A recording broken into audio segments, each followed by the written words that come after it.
Herzlich willkommen auf meinem Kanal. Das ist eine Videoantwort an Jürgens EDC Titanium and More.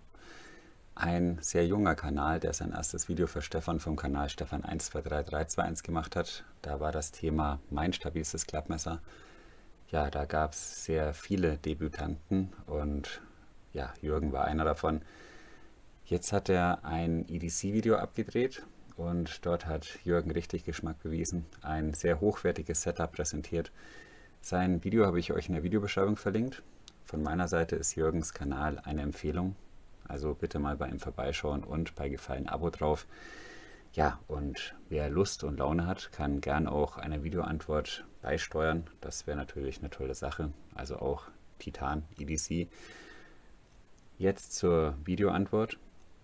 EDC-Setups sind ja eigentlich meistens relativ schnell zusammengestellt. Ist oftmals eine leichte Sache. Zum Beispiel ein schwarzes Setup oder ein Ganzstahl EDC oder auch eine Zusammenstellung aus Messing. Titan-Setups empfinde ich persönlich als ein wenig komplizierter. Das Zeug ist meist nicht ganz billig. Ich bastle jetzt auch schon länger an einem Titan EDC herum. Vieles ist vom Zweitmarkt, weil es einfach günstiger ist. Und was ich euch hier heute zeige, ist erstmal als vorläufige Zusammenstellung zu betrachten. Einerseits bin ich noch nicht ganz zufrieden, andererseits fehlt noch einiges. Soll jetzt auch erstmal egal sein. Legen wir einfach mal los, und zwar mit der Robivon Aurora A4 Ti. Eine kleine Titan-Taschenlampe mit fest verbautem Akku, wird hier geladen über USB-C. Laut Hersteller beträgt die höchste Leuchtstufe 650 Lumen und die niedrigste 2 Lumen. Insgesamt gibt es 5 Modi, zeige ich euch mal. Wir haben den Moonlight Mode, Low, Middle und High. Und dann gibt es noch einen Strobe.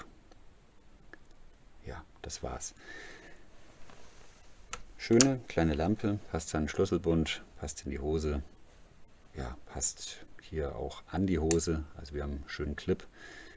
Hinten sind noch 2 Tritiumstäbchen. Allerdings haben die so ein bisschen an Leuchtkraft verloren. Die leuchten ja schwach blau, möchte ich mal sagen. Ist auf jeden Fall eine schöne kleine Taschenlampe. Kann man nichts sagen. Ja. Als nächstes hätte ich hier ein Victorinox Classic SD, ein 58 mm Modell. Das habe ich bei einem Giveaway gewonnen. Da geht ein großer Dank raus an Klaus Pause. Sein Kanal ist ebenfalls in der Videobeschreibung verlinkt. Einfach mal bei ihm vorbeischauen. Ich finde, das Classic SD ist wirklich ein ganz, ganz tolles Modell. Trage ich sehr gerne bei mir. Wir haben hier diese gute Schere, kleine Klinge und eben diesen Schraubendreher mit Nagelfeile. Ja, sehr schön. Hier gibt es leider keine Pinzette und keinen Zahnstocher, aber das ist jetzt auch nicht so schlimm. Das sind Daily Custom Titan Scales. Also da hat Klaus wirklich was Schönes rausgehauen. Ja, tolles kleines Messerchen. Absolut brauchbar und nützlich im urbanen Bereich. Also tolles Modell. Als nächstes kommt ein kleiner Titan-Kugelschreiber. Der ist gerade mal 92 mm lang, sehr stabil ausgeführt, sauber verarbeitet. Wir haben ein sauber gedrehtes Gewinde. Hinten ist ein Glasbrecher, warum auch immer. Also ich weiß auch gar nicht, ob der was bringt bei dieser Größe. Aber stört mich nicht und ist halt einfach dran. Ja, ansonsten, ja, auch dieses Ding ist hier vom Zweitmarkt, habe ich zusammen mit der Taschenlampe gekauft. Ich sag's mal so, reicht für Notizen und Unterschriften. Also das geht auf jeden Fall. Ich möchte damit jetzt keine Romane schreiben, dafür ist er einfach zu klein. Aber er liegt trotzdem ganz gut in der Hand. Der Clip verfügt hier über eine Bajonettmechanik, aber ich muss dazu sagen, ich kann euch das mal zeigen. Also ich habe hier einen kleinen O-Ring untergelegt. Sonst hätte man diesen Clip nirgendwo anklippen können. Der lag hier so knapp am Gehäuse an. Ja, und er ist wirklich sehr, sehr straff. Also da bewegt sich überhaupt nichts. Das heißt, ich musste ihn leicht erhöhen, sonst ja, hätte der Clip einfach keinen Sinn gehabt.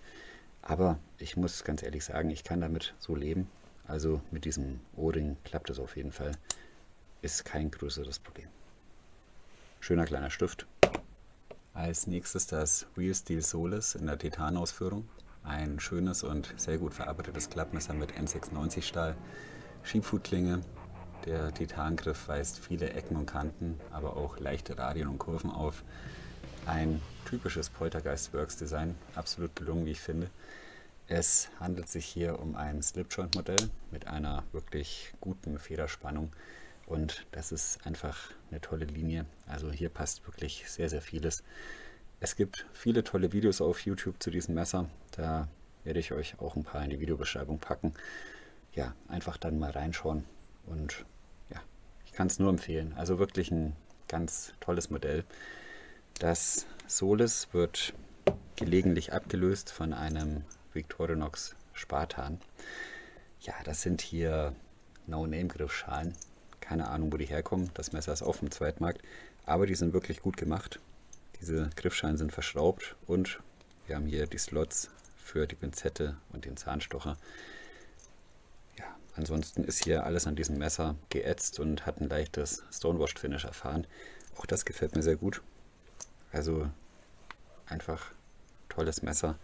War auch nicht teuer, also da hatte ich wirklich Glück. Ja, hier habe ich bei beiden Modellen so ein bisschen mit Glow in the Dark Klebeband gespielt.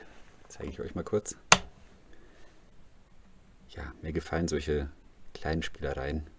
Könnt ihr jetzt vielleicht denken, das ist ein Plus und ein Minus, aber mir gefällt beim Solis einfach diese längliche Lanyardöffnung nicht. Und dann dachte ich mir, da muss irgendwas rein. Dann habe ich halt dieses Band zusammengerollt und da reingedrückt. Aber sieht wirklich ganz gut aus. Und beim Spartan muss ich sagen, ergänzt sich wirklich sehr gut mit dem Classic SD. Ist eine meiner liebsten Kombinationen. Ja, jetzt gibt es zum Abschluss noch eine Armbanduhr aus Titan.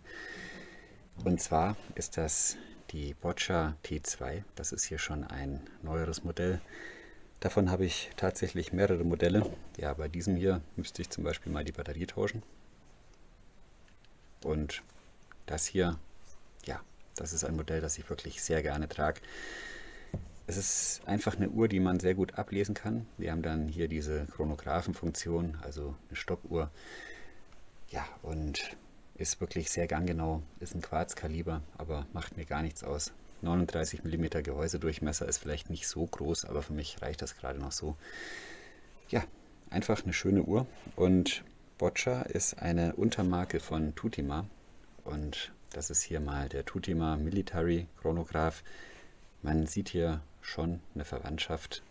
Das ist hier natürlich bedeutend größer. Also wir haben hier, glaube ich, einen 43 mm Durchmesser, Automatikkaliber, Lemania 5100. Ja, Uhren waren mal so eine Zeit lang eine Leidenschaft von mir. Das hat stark nachgelassen, aber ich habe noch ein paar Uhren zu Hause.